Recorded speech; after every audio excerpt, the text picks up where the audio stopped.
حدیث بخاری میں مرکوز ہے کہ نبی کریم صلی اللہ علیہ وآلہ وسلم نے فرمایا، یہی وہ دعا ہے جو حضرت یونس علیہ السلام پر اتری، نہ پہلے کسی نبی پر اتری نہ بعد میں میرے سوا۔ یہ دعا پڑھ کر اللہ تعالیٰ سے اپنی حاجات مانگا کرو۔ ان کلمات میں اللہ تعالیٰ کا اسم اعظم ہے۔ اس دعا کو پڑھ کر کوئی بھی دعا مانگو، اللہ تعالیٰ قبول فرماتا ہے۔ یہی وظیفہ حضرت یونس علیہ السلام نے پڑھنا شروع کر دیا تو اس کی برکت سے اللہ تعالیٰ نے آپ علیہ السلام کو مچھلی کے پیٹ میں زندہ رکھا، اور اسی دعا کی بدولت اللہ تعالیٰ نے حضرت یونس علیہ السلام کو مچھلی کے پیٹ سے نجات دی، اور مچھلی نے کنارے پر آ کر آپ علیہ السلام کو اگل دیا۔ وہ دعا یہ ہے، بسم اللہ الرحمن الرحیم، السلام علیکم ورحمۃ اللہ۔ محترم ناظرین، اللہ تعالیٰ نے حضرت یوسف علیہ السلام کے قصہ کو احسن القصہ یعنی تمام قصوں میں سب سے اچھا قصہ فرمایا ہے، اس لیے کہ حضرت یوسف علیہ السلام کی مقدس زندگی کے اتار چڑھاؤ میں اور رنج و راحت اور غم و سرور کے مدو جزر میں ہر ایک واقعہ بڑی بڑی عبرتوں اور نصیحتوں کے سامان اپنے دامن میں لیے ہوئے ہے۔ اس لیے ہم اس قصہ عجیبیہ کا خلاصہ تحریر کرتے ہیں تاکہ ہمارے محترم ناظرین اس سے عبرت حاصل کریں اور خداوند قدوس کی قدرتوں کا مشاہدہ کریں۔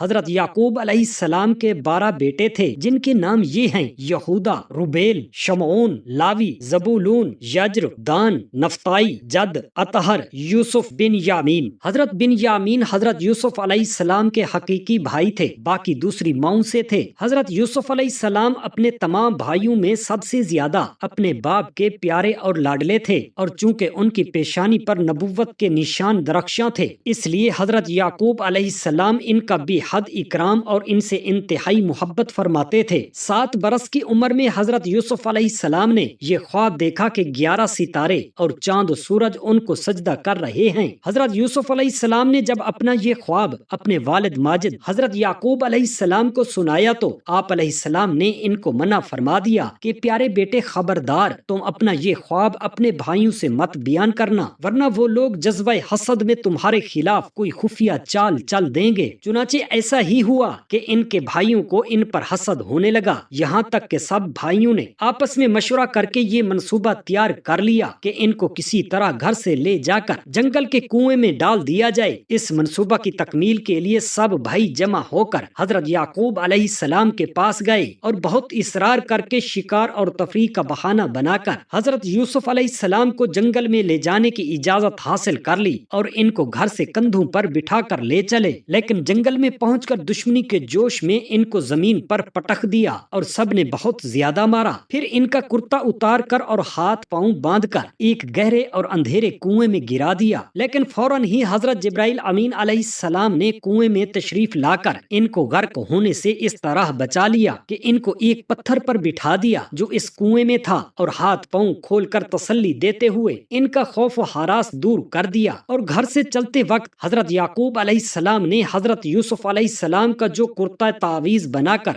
آپ علیہ السلام کے گلے میں ڈال دیا تھا وہ نکال کر ان کو پہنا دیا، جس سے اس اندھیرے کنویں میں روشنی ہو گئی۔ حضرت یوسف علیہ السلام کے بھائی آپ علیہ السلام کو کنویں میں ڈال کر اور آپ علیہ السلام کے پیراہن کو ایک بکری کے خون میں لت پت کر کے اپنے گھر کو روانہ ہو گئے، اور مکان کے باہر ہی سے چیخیں مار مار کر رونے لگے۔ حضرت یعقوب علیہ السلام گھبرا کر گھر سے باہر نکلے اور رونے کا سبب پوچھا کہ تم لوگ کیوں رو رہے ہو؟ کیا تمہاری بکریوں کو کوئی نقصان پہنچ گیا ہے؟ پھر حضرت یعقوب علیہ السلام نے دریافت فرمایا کہ میرا یوسف کہاں ہے؟ میں اس کو نہیں دیکھ رہا ہوں۔ تو بھائیوں نے روتے ہوئے کہا کہ ہم لوگ کھیل میں دوڑتے ہوئے دور نکل گئے اور حضرت یوسف علیہ السلام کو اپنے سامان کے پاس بٹھا کر چلے گئے تو ایک بھیڑیا آیا اور ان کو پھاڑ کر کھا گیا، اور یہ ان کا کرتا ہے۔ ان لوگوں نے کرتے میں خون تو لگا لیا تھا لیکن کرتے کو پھاڑنا بھول گئے تھے۔ حضرت یعقوب علیہ السلام نے اشک بار ہو کر اپنے نور نظر کے کرتے کو جب ہاتھ میں لے کر غور سے دیکھا تو کرتا بالکل صحیح سلامت ہے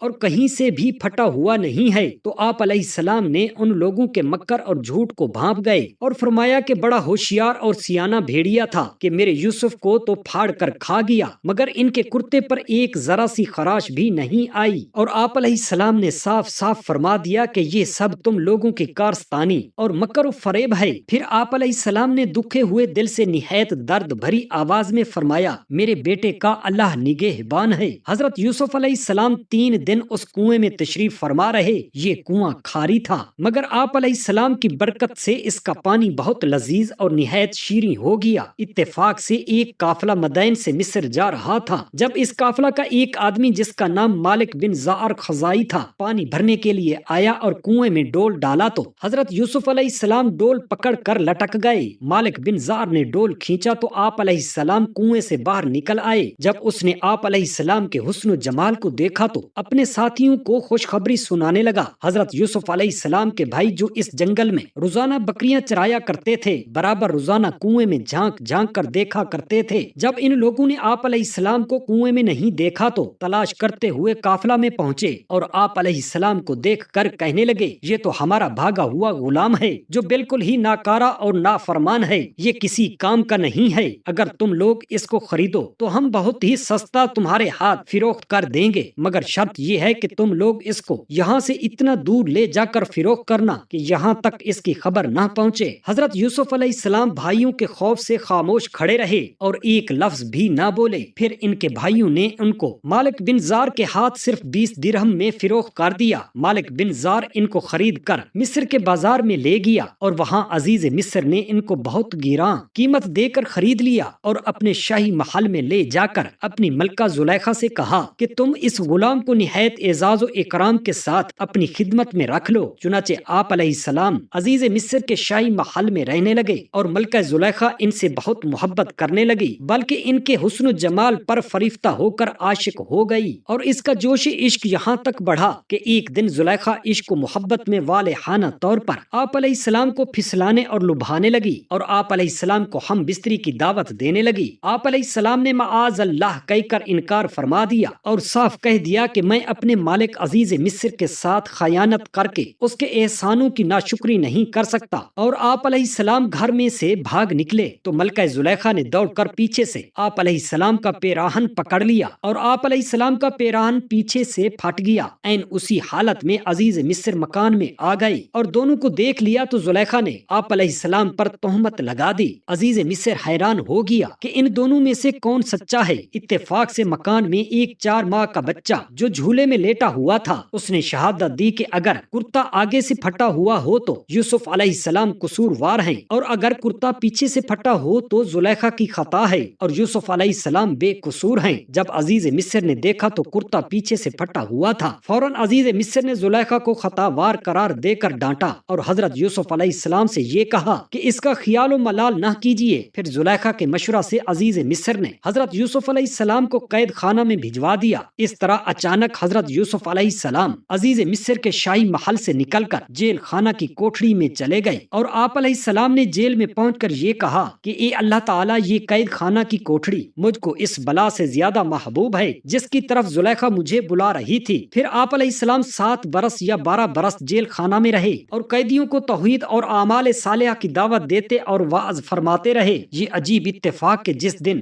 آپ علیہ السلام قید خانہ میں داخل ہوئے اسی دن آپ علیہ السلام کے ساتھ بادشاہ مصر کے 2 خادم، ایک شراب پلانے والا دوسرا باورچی، دونوں جیل خانہ میں داخل ہوئے اور دونوں نے اپنا ایک ایک خواب حضرت یوسف علیہ السلام سے بیان کیا، اور آپ علیہ السلام نے ان دونوں کے خوابوں کی تعبیر بیان فرما دی جو 100% صحیح ثابت ہوئی۔ اس لیے آپ علیہ السلام کا نام تعبیر دینے والا مشہور ہو گیا۔ اسی دوران مصر کے بادشاہ اعظم ریان بن ولید نے یہ خواب دیکھا کہ 7 طاقتور گایوں کو 7 دبلی گائیں کھا رہی ہیں اور 7 ہری بالیاں ہیں اور 7 سوکھی بالیاں ہیں۔ بادشاہ اعظم نے اپنے درباریوں سے اس خواب کی تعبیر دریافت کی تو لوگوں نے اس خواب کو خواب پریشان کہہ کر اس کی کوئی تعبیر نہیں بتائی۔ اتنے میں بادشاہ کا ساقی جو قید خانہ سے رہا ہو کر واپس آ گیا تھا، اس نے کہا کہ مجھے اس خواب کی تعبیر معلوم کرنے کے لیے جیل خانہ میں جانے کی اجازت دی جائے۔ چنانچہ یہ بادشاہ کا فرستادہ ہو کر قید خانہ میں حضرت یوسف علیہ السلام کے پاس گیا اور بادشاہ کا خواب بیان کر کے تعبیر دریافت کی کہ 7 دبلی گائیں 7 موٹی گائیوں کو کھا رہی ہیں۔ حضرت یوسف علیہ السلام نے فرمایا کہ 7 برس مسلسل کھیتی کرو اور ان کے اناجوں کو بالیوں میں محفوظ رکھو، پھر 7 برس تک سخت خشک سالی رہے گی۔ قید کہ ان 7 برسوں میں پہلے 7 برسوں کا محفوظ کیا ہوا اناج لوگ کھائیں گے، اس کے بعد پھر ہریالی کا سال آئے گا۔ قاصد نے واپس جا کر بادشاہ سے اس کے خواب کی تعبیر بتائی تو بادشاہ نے حکم دیا کہ حضرت یوسف علیہ السلام کو جیل خانہ سے نکال کر میرے دربار میں لاؤ۔ قاصد رہائی کا پروانہ لے کر جیل خانہ میں پہنچا تو آپ علیہ السلام نے فرمایا فرمایا کہ پہلے زلیخا اور دوسری عورتوں کے ذریعہ میری بے گناہی اور پاک دامنی کا اظہار کرا لیا جائے، اس کے بعد ہی میں جیل سے باہر نکلوں گا۔ چنانچہ بادشاہ نے اس کی تحقیقات کرائی تو تحقیقات کے دوران زلیخا نے اقرار کر لیا کہ میں نے خود ہی حضرت یوسف علیہ السلام کو الزام تھاپا، خطا میری ہے، حضرت یوسف سچے اور پاک دامن ہیں۔ اس کے بعد بادشاہ نے حضرت یوسف علیہ السلام کو دربار میں بلا کر کہہ دیا کہ آپ علیہ السلام ہمارے معتمد اور دربار کے معزز ہیں۔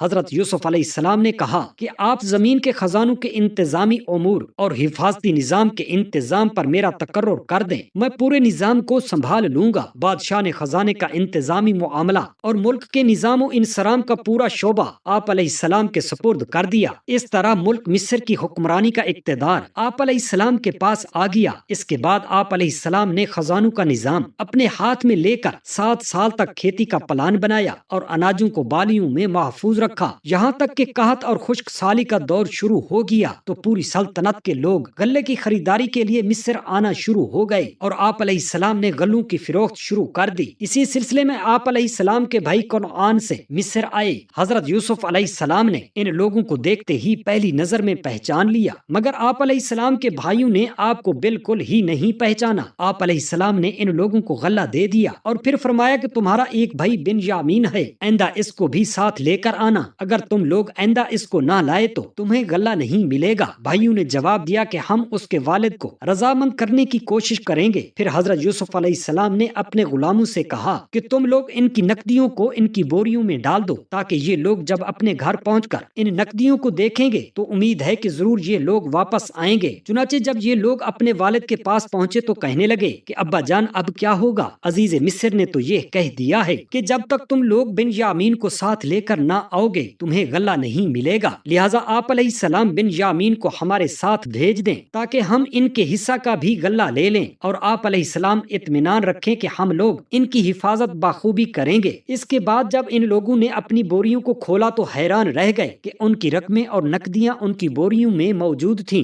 یہ دیکھ کر برادران یوسف نے پھر اپنے والد سے کہا کہ ابا جان اس سے بڑھ کر اچھا سلوک اور کیا ہوگا؟ دیکھ لیجئے عزیز مصر نے ہم کو پورا غلہ بھی دیا ہے اور ہماری نقدیوں کو بھی واپس کر دیا ہے، لہٰذا آپ علیہ السلام بلا خوف و خطر ہمارے بھائی بنیامین کو ہمارے ساتھ بھیج دیں۔ حضرت یعقوب علیہ السلام نے فرمایا کہ میں ایک مرتبہ یوسف کے معاملہ میں تم لوگوں پر بھروسہ کر چکا ہوں تو تم لوگوں نے کیا کر ڈالا تھا، اب دوبارہ میں تم لوگوں پر کیسے بھروسہ کر لوں؟ میں اس طرح بنیامین کو ہرگز تم لوگوں کے ساتھ نہیں بھیجوں گا، لیکن ہاں اگر تم لوگ حلف اٹھا کر میرے سامنے عہد کرو تو البتہ میں اس کو بھیج سکتا ہوں۔ یہ سن کر سب بھائیوں نے حلف لے کر عہد کیا اور آپ علیہ السلام نے ان لوگوں کے ساتھ بنیامین کو بھیج دیا۔ جب یہ لوگ عزیز مصر کے دربار میں پہنچے تو حضرت یوسف علیہ السلام نے اپنے بھائی بنیامین کو اپنی منصب پر بٹھا لیا اور چپکے سے ان کے کان میں کہہ دیا کہ میں تمہارا بھائی یوسف ہوں، لہٰذا تم کوئی فکر و غم نہ کرو۔ پھر آپ علیہ السلام نے سب کو اناج دیا اور سب نے اپنی اپنی بوریوں کو سنبھال لیا۔ جب سب چلنے لگے تو آپ علیہ السلام نے بنیامین کو اپنے پاس روک لیا۔ اب برادران یوسف سخت پریشان ہو گئی، اپنے والد کے روبرو یہ عہد کر کے آئے تھے کہ ہم اپنی جان پر کھیل کر بنیامین کی حفاظت کریں گے، اور بنیامین ان کے ہاتھ سے چھین لیے گئے۔ اب گھر جائیں تو کیوں کر اور یہاں ٹھہرے تو کیسے؟ یہ معاملہ دیکھ کر سب سے بڑا بھائی یہودا کہنے لگا کہ اے میرے بھائیو، سوچو کہ تم لوگ والد صاحب کو کیا عہد و پیاماں دے کر آئے ہو، اور اس سے پہلے تم اپنے بھائی یوسف کے ساتھ کتنی بڑی تقصیر کر چکے ہو، لہٰذا میں تو جب تک والد صاحب حکم نہ دیں اس زمین سے ہٹ نہیں سکتا۔ تم لوگ گھر جاؤ اور والد صاحب سے سارا ماجرا عرض کر دو۔ چنانچہ یہودا کے سوا دوسرے سب بھائی لوٹ کر گھر آئے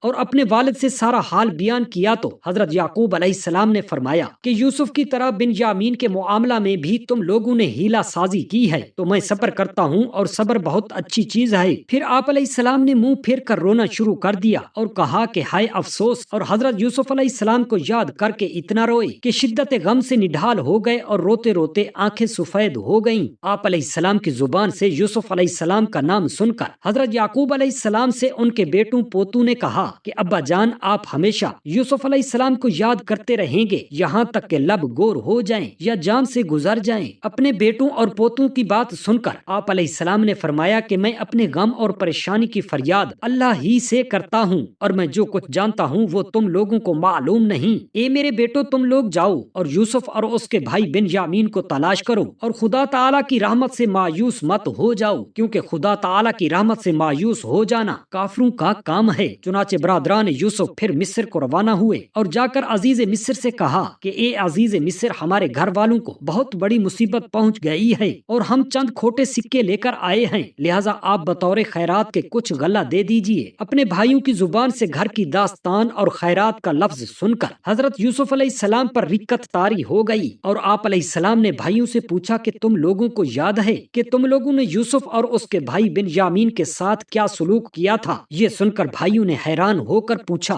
کہ سچ مچ آپ یوسف علیہ السلام ہی ہیں؟ تو آپ علیہ السلام نے فرمایا کہ ہاں، میں ہی یوسف ہوں اور یہ بنیامین میرا بھائی ہے۔ اللہ تعالیٰ نے ہم پر بڑا فضل و احسان فرمایا ہے۔ یہ سن کر بھائیوں نے نہایت شرمندگی اور لجاجت کے ساتھ کہنا شروع کیا کہ بلا شبہ ہم لوگ واقعی بڑے خطا کار ہیں، اور اللہ تعالیٰ نے آپ علیہ السلام کو ہم لوگوں پر بہت بڑی فضیلت بخشی ہے۔ بھائیوں کی شرمندگی اور لجاجت سے متاثر ہو کر آپ علیہ السلام کا دل بھر آیا، اور آپ علیہ السلام نے فرمایا کہ آج میں تم لوگوں کو ملامت نہیں کروں گا، جاؤ، میں نے سب کچھ معاف کر دیا، اللہ تعالیٰ تمہیں معاف فرمائے۔ اب تم لوگ میرا یہ کرتا لے کر گھر جاؤ اور ابا جان کے چہرے پر اس کو ڈال دو تو ان کی آنکھوں میں روشنی آ جائے گی، پھر تم لوگ سب گھر والوں کو ساتھ لے کر مصر چلے آؤ۔ بڑا بھائی یہودا کہنے لگا کہ یہ کرتا میں لے کر جاؤں گا، کیونکہ حضرت یوسف علیہ السلام کا کرتا بکری کے خون میں رنگ کر میں ہی ان کے پاس لے گیا تھا، تو جس طرح میں نے انہیں وہ کرتا دے کر غمگین کیا تھا، آج یہی کرتا لے جا کر ان کو خوش کروں گا۔ چنانچہ یہودا یہ کرتا لے کر گھر پہنچا اور اپنے والد کے چہرے پر ڈال دیا تو ان کی آنکھوں میں بینائی آ گئی۔ پھر حضرت یعقوب علیہ السلام نے تہجد کے وقت کے بعد اپنے سب بیٹوں کے لیے دعا فرمائی اور یہ دعا مقبول ہو گئی۔ چنانچہ آپ علیہ السلام پر یہ وحی اتری کہ آپ علیہ السلام کے صاحبزادوں کی خطائیں بخش دی گئی ہیں۔ پھر مصر کو روانگی کا سامان ہونے لگا۔ حضرت یوسف علیہ السلام نے اپنے والد اور سب اہل و عیال کو لانے کے لیے بھائیوں کے ساتھ 200 سواریاں بھیج دیں۔ حضرت یعقوب علیہ السلام نے اپنے گھر والوں کو جمع کیا تو کل 72 یا 73 آدمی تھے جن کو ساتھ لے کر آپ مصر روانہ ہو گئے، مگر اللہ تعالیٰ نے آپ علیہ السلام کی نسل میں اتنی برکت عطا فرمائی کہ جب حضرت موسیٰ علیہ السلام کے وقت میں بنی اسرائیل مصر سے نکلے تو 6 لاکھ سے زیادہ تھے، حالانکہ حضرت موسیٰ علیہ السلام کا زمانہ حضرت یعقوب علیہ السلام کے مصر جانے سے صرف 400 سال بعد کا زمانہ ہے۔ جب حضرت یعقوب علیہ السلام اپنے اہل و عیال کے ساتھ مصر کے قریب پہنچے تو حضرت یوسف علیہ السلام نے 4000 لشکر اور بہت سے مصری سواریوں کو ساتھ لے کر آپ علیہ السلام کا استقبال کیا، اور صدہا ریشمی جھنڈے اور قیمتی پرچم لہراتے ہوئے قطاریں باندھے ہوئے مصری باشندے جلوس کے ساتھ روانہ ہوئے۔ حضرت یعقوب علیہ السلام اپنے فرزند یہودا کے ہاتھ پر ٹیک لگائے تشریف لا رہے تھے۔ جب ان لشکروں اور سواروں پر آپ علیہ السلام کی نظر پڑی تو آپ علیہ السلام نے دریافت فرمایا کہ یہ فرعون مصر کا لشکر ہے؟ تو یہودا نے عرض کیا کہ جی نہیں، یہ آپ علیہ السلام کے فرزند حضرت یوسف علیہ السلام ہیں جو اپنے لشکروں اور سواروں کے ساتھ آپ علیہ السلام کے استقبال کے لیے آئے ہوئے ہیں۔ آپ علیہ السلام کو متعجب دیکھ کر حضرت جبرائیل امین علیہ السلام نے فرمایا کہ اے اللہ کے نبی، ذرا سر اٹھا کر فضائے آسمانی میں نظر فرمائیے، آپ علیہ السلام کے سرور و شادمانی میں شرکت کے لیے ملائکہ کا جم غفیر حاضر ہے جو مدتوں آپ علیہ السلام کے غم میں روتے رہے ہیں۔ ملائکہ کی تسبیح اور گھوڑوں کی ہنہناہٹ اور طبل بوک کی آوازوں نے عجیب سما پیدا کر دیا تھا۔ جب باپ بیٹے دونوں قریب ہو گئے اور حضرت یوسف علیہ السلام نے سلام کا ارادہ کیا تو حضرت جبرائیل امین علیہ السلام نے کہا کہ آپ علیہ السلام ذرا توقف کیجئے اور اپنے پدر بزرگوار کو ان کے رکت انگیز سلام کا موقع دیجئے۔ چنانچہ حضرت یعقوب علیہ السلام نے ان لفظوں کے ساتھ سلام کہا کہ تمام غموں کو دور کرنے والے آپ پر سلام ہو۔ پھر باپ بیٹوں نے نہایت گرم جوشی کے ساتھ معانقہ کیا اور فرط مسرت میں دونوں خوب روئے۔ پھر ایک استقبالیہ خیمہ میں تشریف لے گئے جو خوب مزین اور آراستہ کیا گیا تھا۔ وہاں تھوڑی دیر ٹھہر کر جب شاہی محل میں رونق افروز ہوئے تو حضرت یوسف علیہ السلام نے سہارا دے کر اپنے والد محترم کو تخت شاہی پر بٹھایا اور ان کے ارد گرد آپ کے 11 بھائی اور آپ کی والدہ سب بیٹھ گئے، اور سب کے سب بیک وقت حضرت یوسف علیہ السلام کے آگے سجدے میں گر پڑے۔ اس وقت حضرت یوسف علیہ السلام نے اپنے والد بزرگوار کو مخاطب کر کے یہ کہا، اے میرے باپ، یہ میرے پہلے خواب کی تعبیر ہے۔ بے شک میرے رب نے سچا کیا اور بے شک اس نے مجھ پر احسان کیا کہ مجھے قید سے نکالا اور آپ سب کو گاؤں سے لے آیا، بعد اس کے کہ شیطان نے مجھ میں اور میرے بھائیوں میں ناچاکی کرا دی تھی۔ بے شک میرا رب جس بات کو چاہے آسان کر دے، بے شک وہی علم و حکمت والا ہے۔ یعنی میرے 11 بھائی ستارے ہیں اور میرا باپ سورج اور میری والدہ چاند ہے، اور یہ سب مجھ کو سجدہ کر رہے ہیں۔ یہی آپ علیہ السلام کا خواب تھا جو بچپن میں دیکھا تھا کہ 11 ستارے اور سورج و چاند مجھے سجدہ کر رہے ہیں۔ یہ تاریخی واقعہ محرم کی 10 تاریخ عاشورہ کے دن وقوع پذیر ہوا۔ حضرت یونس علیہ السلام کو اللہ تعالیٰ نے شہر نینوا کے باشندوں کی ہدایت کے لیے رسول بنا کر بھیجا تھا۔ نینوا یہ موصل کے علاقے کا ایک بڑا شہر تھا۔ یہاں کے لوگ بت پرستی کرتے تھے اور کفر و شرک میں مبتلا تھے۔ حضرت یونس علیہ السلام نے ان لوگوں کو ایمان لانے اور بت پرستی چھوڑنے کا حکم دیا، مگر ان لوگوں نے اپنی سرکشی کی وجہ سے اللہ کے رسول علیہ السلام کو جھٹلا دیا اور ایمان لانے سے انکار کر دیا۔ حضرت یونس علیہ السلام نے انہیں خبر دی کہ تم لوگوں پر ان قریب عذاب آنے والا ہے۔ یہ سن کر شہر کے لوگوں نے آپس میں یہ مشورہ کیا کہ حضرت یونس علیہ السلام نے کبھی کوئی جھوٹی بات نہیں کہی ہے، اس لیے یہ دیکھو کہ اگر وہ رات کو اس شہر میں رہیں تو سمجھ لو کہ کوئی خطرہ نہیں ہے، اور اگر انہوں نے اس شہر میں رات نہ گزاری تو یقیناً عذاب ضرور آئے گا۔ رات کو لوگوں نے یہ دیکھا کہ حضرت یونس علیہ السلام شہر سے باہر تشریف لے گئے ہیں، اور واقعی صبح ہوتے ہی عذاب کے آثار نظر آنے لگے کہ چاروں طرف سے کالی بدلیاں نمودار ہوئیں اور ہر طرف سے دھواں اٹھ کر شہر پر چھا گیا۔ یہ منظر دیکھ کر شہر کے باشندوں کو یقین ہو گیا کہ عذاب آنے والا ہے، تو لوگوں کو حضرت یونس علیہ السلام کی تلاش و جستجو ہوئی، مگر وہ دور دور تک کہیں نظر نہیں آئے۔ اب شہر والوں کو اور زیادہ خطرہ اور اندیشہ ہو گیا، چنانچہ شہر کے تمام لوگ خوف خدا بندی سے ڈر کر کانپ اٹھے، اور سب کے سب عورتوں بچوں بلکہ اپنے مویشیوں کو ساتھ لے کر اور پھٹے پرانے کپڑے پہن کر روتے ہوئے جنگل میں نکل گئے، اور رو رو کر صدق کے دل سے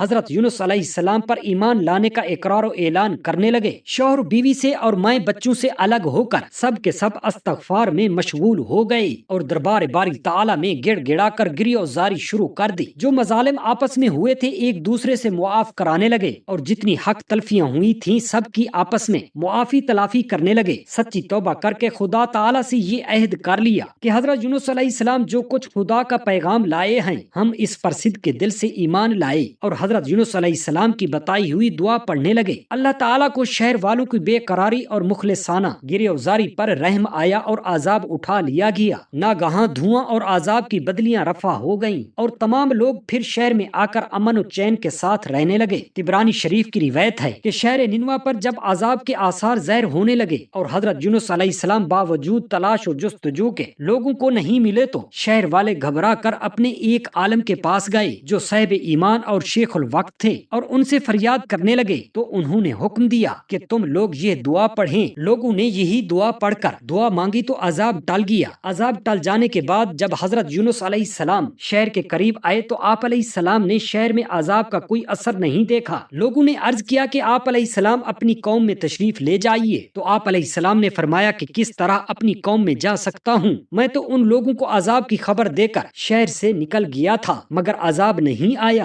تو اب وہ لوگ مجھے جھوٹا سمجھ کر قتل کر دیں گے۔ آپ علیہ السلام یہ فرما کر اور غصہ میں بھر کر شہر سے پلٹ آئے اور ایک کشتی میں سوار ہو گئے۔ یہ کشتی جب بیچ سمندر میں پہنچی تو کھڑی ہو گئی۔ وہاں کے لوگوں کا یہ عقیدہ تھا کہ وہی کشتی سمندر میں کھڑی ہو جایا کرتی تھی جس کشتی میں کوئی بھاگا ہوا غلام سوار ہو جاتا ہے۔ چنانچہ کشتی والوں نے قرآن نکالا تو حضرت یونس علیہ السلام کے نام کا قرآن نکلا، تو کشتی والوں نے آپ علیہ السلام کو سمندر میں پھینک دیا اور کشتی لے کر روانہ ہو گئے، اور فوراً ہی ایک مچھلی آپ علیہ السلام کو نگل گئی، اور مچھلی کے پیٹ میں جا کر بالکل اندھیرا تھا۔ آپ علیہ السلام مقید ہو گئے، مگر اسی حالت میں آپ علیہ السلام نے یہ آیت کریمہ پڑھنی شروع کر دی، لا الہ الا انت سبحانک انی کنت من الظالمین پڑھتے رہے۔ نبی کریم صلی اللہ علیہ وآلہ وسلم نے فرمایا یہی وہ دعا ہے جو نہ پہلے کسی نبی پر اتری نہ بعد میں میرے سوا۔ یہ دعا پڑھ کر اللہ تعالیٰ سے اپنی حاجات مانگا کرو۔ ان کلمات میں اللہ تعالیٰ کا اسم اعظم ہے۔ اس دعا کو پڑھ کر کوئی بھی دعا مانگو اللہ تعالیٰ قبول فرماتا ہے۔ یہی وظیفہ حضرت یونس علیہ السلام نے پڑھنا شروع کر دیا تو اس کی برکت سے اللہ تعالیٰ نے آپ علیہ السلام کو اس اندھیری کوٹھڑی